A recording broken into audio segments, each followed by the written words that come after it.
ఓం మహాగణాధిపతయే నమః. ఓం గురుభ్యో నమః. ఓం శ్రీమాత్రే నమః. పరమేశ్వర స్వరూపమైనటువంటి జ్యోతిష మరియు ఇతర అనేకమైనటువంటి శాస్త్రములను మనకు అందించినటువంటి మహర్షులకి నమస్కారం. హయగ్రీవ హయగ్రీవ హయగ్రీవేతి యో వదేత్ తస్య నిస్సరతే వాణి జనుకన్యా ప్రవాహవత్. అరుణాం కరుణాతరంగితాక్షీం ధృతపాశాంకుశపుష్పబాణచాపాం అనిమాదివిరావృతాం మయూకైః అహమిత్యేవ విభావయే భవానీం. శ్రీమాత్రే నమః. ప్రేక్షకులకి ఆ లలితాంబిక అమ్మవారి యొక్క అనుగ్రహం పరిపూర్ణంగా కలగాలని మనస్ఫూర్తి కోరుకుంటూ మనం ఈరోజు చెప్పుకోబోయే టాపిక్ ఏమిటి అంటే, ముఖ్యంగా రాహుగ్రహం.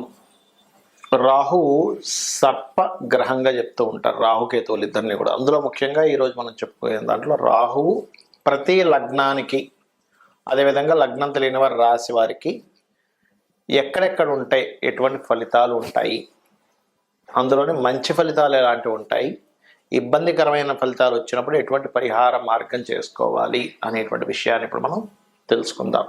అయితే ఈ విషయాలు చెప్తుంది అయినప్పటికీ కూడా చెప్పేసిన సాక్షాత్ లలిత అమ్మవారిగా భావిస్తూ ఒక్కొక్క లగ్నము గురించి మనం తెలుసుకుందాం. సింహ లగ్నము, సింహరాశి. రాశిలో రాహు ఎప్పుడైతే ఉంటాడో ఇది కొంచెం సింహలగ్నం వారికి తెలియని ఒక డైజెషన్ రిలేటెడ్ సంబంధించినటువంటి విషయంలో డైజెషన్ ఇష్యూస్ రావడము ఇటువంటివి జరుగుతూ ఉంటాయి. ఇక రెండవ స్థానంలో కేతు ఉన్నప్పుడు పర్టికులర్గా ఇక్కడ గమనించుకున్నట్లయితే, అంటే రాహుకేతువుల్లో ముఖ్యంగా రాహు గురించి మాట్లాడుకుంటున్నాం కాబట్టి ఇప్పుడు ప్రజెంట్ కేతు ఉన్నాడు సింహం వారికి. కాకపోతే ఇప్పుడు కొంచెం ఒక 4-5 months ఫైనాన్స్ విషయంలో కొంచెం జాగ్రత్తగా ఉండండి. బట్ మనం రాహు గురించి చూసుకున్నట్లయితే, రెండు రాహు బిజినెస్ మూలంగా, అందులో ముఖ్యంగా ఆన్లైన్ బిజినెస్ మూలంగా కలిసి రావడము. మూడులో ఉండేటువంటి రాహు లీగల్ ఇష్యూస్ గెలుపుని, నాలుగులో మీ సింహలగ్నానికి 4 రాహు మాత్రం ఎట్టి పరిస్థితుల్లో ఒక ల్యాండ్ తీసుకునేటప్పుడు, అందులో ముఖ్యంగా పూర్వీకుల ఆస్తులకు సంబంధించిన విషయంలో 1-4 సార్లు ఆ ల్యాండ్ ఎలా ఉంది ఏంటి, ఎందుకంటే ఒక్కోసారి అక్కడ వాస్తు దోషాలు ఏర్పడుతుంటాయి 4 రాహు ఉన్నప్పుడు, లేదా మనం కొనుగోలు చేసేటప్పుడు కూడా కాస్త చూసుకొని కొనుగోలు చేయాలి. పంచమ రాహువు కొద్దిగా సంతానం విషయంలో తెలియని ఒక స్ట్రెస్ని, అదేవిధంగా సంతానం విదేశాలకు పంపించి అక్కడ వాళ్ళు ఎదగడం అనేటువంటిది ఇస్తుంది. 6వ స్థాన రాహు మాత్రం మీ యొక్క కెరియర్ సంబంధించిన విషయంలో, 6వ అధిపతి బాగుంటే పర్లేదు, కానీ లేనట్లయితే ఏమవుతుందంటే కెరీర్ విషయంలో దగ్గర దాకా ఒక స్టేజ్ వరకు వెళ్ళడం, మళ్ళీ వెనక్కి రావడాలు జరుగుతూ ఉంటాయి. అలాంటప్పుడు పర్టికులర్గా మీరు ఓం అనాకలిత సాదృశ్య చుబుక శ్రీ విరాజితాయ నమః లేదా ఓం దుర్గాయ నమః చేసుకుంటే బాగుంటుంది. అంటే డైలీ లైఫ్ సంబంధించిన విషయంలో ఎప్పుడు ఏదో పని చేసుకుంటూ ఉండడం ఇట్లాంటి ఫలితాలు ఇస్తూ ఉంటుంది సింహలగ్నానికి. అదేవిధంగా సప్తమ రాహు పర్టికులర్గా ఇక్కడ వివాహ సంబంధించిన విషయాల్లో కొంచెం అంటే గ్రాండ్గా చేసుకోవాలి, లేనట్లయితే సమ్ బిజినెస్ రిలేటెడ్ వాళ్ళతో వివాహం చేసుకోవాలి, విదేశాలతో వివాహం చేసుకోవాలనే సంకల్పం నెరవేరుతుంది. అష్టమ రాహు పర్టికులర్గా సింహలగ్నం వారికి కనుక చూసుకున్నట్లయితే ఇక్కడ కాస్త ఈ నీటి ప్రదేశాలు వెళ్ళినప్పుడు కాస్త జాగ్రత్తగా ఉండాలి. భాగ్యంలో రాహు తండ్రి కొడుకుల మధ్యనే కొంచెం మిస్అండర్స్టాండింగ్స్ని ఇస్తూ ఉంటుంది. కాకపోతే ఇక్కడ లగ్నాధిపతి రవి గనక తండ్రికి కారకుడు బాగుంటే మళ్ళీ కొంచెం తగ్గుతుంది. దశమంలో ఉండేటువంటి రాహు మాత్రం బ్యాంకింగ్ సెక్టార్స్, ఫైనాన్స్ రంగాలు, బ్యూటీ రిలేటెడ్ ఎనీథింగ్, అందానికి సంబంధించిన, కళలకు సంబంధించిన వాటిల్లో వృత్తులు అందులో బాగా ఎదుగుతారు. లాభంలో ఉండేటువంటి రాహు బిజినెస్ లైన్స్లో అద్భుతమైనటువంటి స్టేజ్కి వెళ్ళడం జరుగుతుంది. కాకపోతే నిర్ణయాలు తీసుకునేప్పుడు కొంచెం జాగ్రత్తగా నిర్ణయాలు తీసుకోవాలి. 12లో కనుక మీకు రాహు ఉన్నట్లయితే పర్టికులర్గా తండ్రి ఆస్తికి సంబంధించిన విషయంలో మీకు మోసం జరుగుతుంది. ఇక ఇవేవి ఇబ్బంది పడకుండా ఉండాలంటే రాహుగ్రహం దగ్గర దీపారాధన, దుర్గారాధన చేయండి. మరియు మీరు చేయవలసినటువంటి నిత్య దేవత ఆరాధన, దత్తాత్రేయుడిని ఆరాధించండి, అన్ని విధాలు బాగుంటుంది. ఇక్కడ రాహువు కేతువు ఛాయాగ్రహాలుగా చెప్పబడింది శాస్త్రంలో. అయితే ఈ ఛాయాగ్రహాలు ముఖ్యంగా జన్మజాతకంలో ఎక్కడైనా స్థితి పొందాయి అంటే మనం ఫస్ట్ ఆఫ్ ఆల్ మనం అర్థం చేసుకోవాల్సింది ఏంటంటే, మీ లగ్నం నుంచి శుభత్వంగా ఉండేటువంటి ప్లేస్లో మిత్రక్షేత్రంలో ఉందా, శత్రుక్షేత్రంలో ఉందా అనేది ఫస్ట్ చూసుకోండి. అంతేగాని రాహు ఎక్కడుంటే అక్కడ ఖచ్చితంగా పాప ఫలితాలు ఇవ్వాలని రూల్ లేదు, కేతు ఎక్కడుంటే అక్కడ పాప ఫలితాలు ఇవ్వాలని రూల్ లేదు. ఇందులో మరొక విషయం ఏంటంటే, చాలామందికి కాలసర్ప దోషం అనేది ఎక్కువగా చూసుకుంటూ ఉంటారు. ఒకటే గుర్తుపెట్టుకోండి, కాలసర్ప దోషం అనేటువంటిది కాలానికి సంబంధించింది.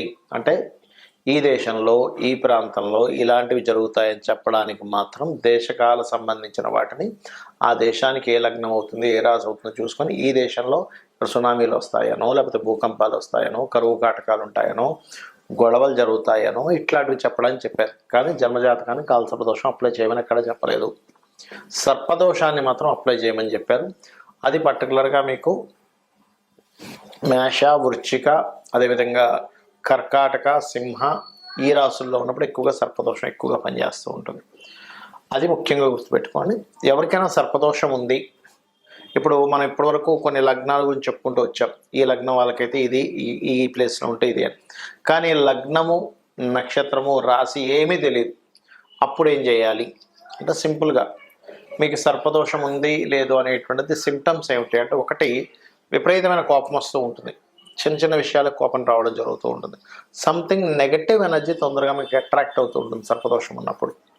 అదేవిధంగా స్త్రీలకైతే మిస్క్యారేజ్ అవ్వడము, విదేశాలకి వెళ్ళాలి అనేటువంటి ఒక సంకల్పం తీసుకొని అక్కడికి వెళ్ళిన తర్వాత అక్కడ ఇబ్బంది పడడము, లేనట్లయితే ఇక్కడి నుంచి వెళ్ళేటువంటి ప్రయత్నం చాలా మట్టుకు మీరు ఎన్నిసార్లు ప్రయత్నం చేస్తున్నా ఫెయిల్ అవుతూ ఉండడము. అదేవిధంగా అదే సర్పదోషం కనుక కొన్ని అంటే మీకు మనం ఇప్పుడు జాతక చక్రం లేదని మాట్లాడుకుంటున్నాం కాబట్టి సప్తమ స్థానం మీద పడితే కనుక ఒక్కొక్కసారి వారికి వివాహ జీవితంలోనే ఇబ్బందులు కలగడం లాంటివి జరుగుతూ ఉంటాయి. కాబట్టి మీరు దీనికి ఏం చేయాలంటే చాలా సింపుల్గా ఎవరికైనా సరే జాతకం తెలిసినా తెలియకపోయినా సర్పదోషం ఉందంటే దాని నివారణ మార్గం ఒకటి కాళహస్తికి వెళ్ళడం. ఆ ఈశ్వరానుగ్రహం రాహుకేతువులు పూజతో పాటు ముఖ్యంగా అక్కడ ఈశ్వరానుగ్రహం కలగడం వల్ల కాళహస్తికి వెళ్ళిన వాళ్ళకి శుభం కలుగుతుంది, గుర్తుపెట్టుకోండి. రెండవది నవగ్రహాలలో ఛాయాగ్రహాలైనటువంటి రాహుకేతు గ్రహాల దగ్గర దీపారాధన చేయడము. మీకు దగ్గరలో రావి చెట్టు ఉన్నట్లయితే రావి చెట్టు కిందన మనకి సర్ప ప్రతిష్ఠ చేసి ఉంటాయి కొన్ని, అక్కడికి వెళ్ళి చక్కగా ఒక చెంబు నీళ్ళలో పసుపు, కుంకుమ, గంధం వేసి కలిపి వాటి చుట్టూ ప్రదక్షిణాలు 3 కావచ్చు, లేనట్లయితే 11 కావచ్చు, 21 కావచ్చు, 41 కావచ్చు ప్రదక్షిణాలు చేసి వాటి మీద ఆ సర్పముల మీద వేయడము. అదేవిధంగా సర్ప సూక్త పారాయణము వినడం కానీ చేయడం కానీ చేయాలి.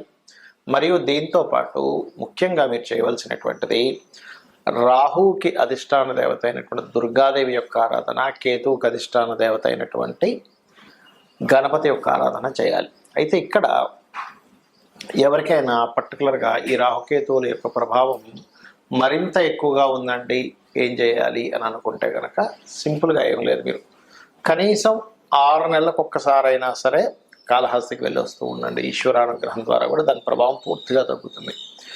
మరొకటి ఏంటంటే ఈ రాహుకేతువులు గోచారంలో సంచరించేటప్పుడు కూడా మీ లగ్నం నుంచి ఎన్నో స్థానంలో సంచరిస్తున్నాడో చూసుకోవాలి. అందులో ప్రధానంగా ధనస్థానంలోకి వచ్చినప్పుడు కొంచెం ఫైనాన్స్ విషయంలో జాగ్రత్తగా ఉండడము, 3వ స్థానంలోకి వచ్చినప్పుడు అగ్రిమెంట్స్ విషయంలో జాగ్రత్తగా ఉండడము, 4వ స్థానంలోకి వచ్చినప్పుడు పర్టికులర్గా మీరు ఏదైతే ప్రాపర్టీస్ కొనుగోలు చేసేటువంటి విషయాల్లో ఇట్లాగా ఒక్కొక్క స్థానాన్ని బట్టి ఆ పర్టికులర్ ఇయర్లో, ఎందుకంటే 1.5 ఇయర్ ఉంటాడు కాబట్టి ఆ పర్టికులర్ ఇయర్లో గోచారంలో వచ్చేటువంటి రాహుకేతువుల యొక్క ప్రభావాన్ని చూసుకోవాలి. అంటే కేతు కనుక అలా వచ్చినప్పుడు ఒకవేళ రాహు కనుక వచ్చాడు 4th హౌస్లో, 2nd హౌస్లో, అలాంటప్పుడు అక్కడ అది కొంచెం ఆ యొక్క విషయాల్లో ఆశను పెంచడము ఇట్లాంటివి ఇస్తూ ఉంటుంది. బట్ ఏదేమైనప్పటికీ కూడా మీ పర్సనల్ చార్ట్లో ఉండేటువంటి కాంబినేషన్స్ని, గోచారంలో ఉండేటువంటి గ్రహాలని మిళితం చేసుకొని చూసుకోవాలి. ఇక ఈ యొక్క రెమెడీ చేసుకుంటూ గోశాలకు వెళ్ళి ఏదైనా చేయాలి అనుకుంటే గోవులకి బెల్లంతో కూడినటువంటి 4 ఉండల్లా తయారు చేసి గోవు తినిపించండి, మరియు గ్రాసము తినిపించండి. రాహుకేతువుల దోషం అనేటువంటి పూర్తిగా తగ్గుతుంది.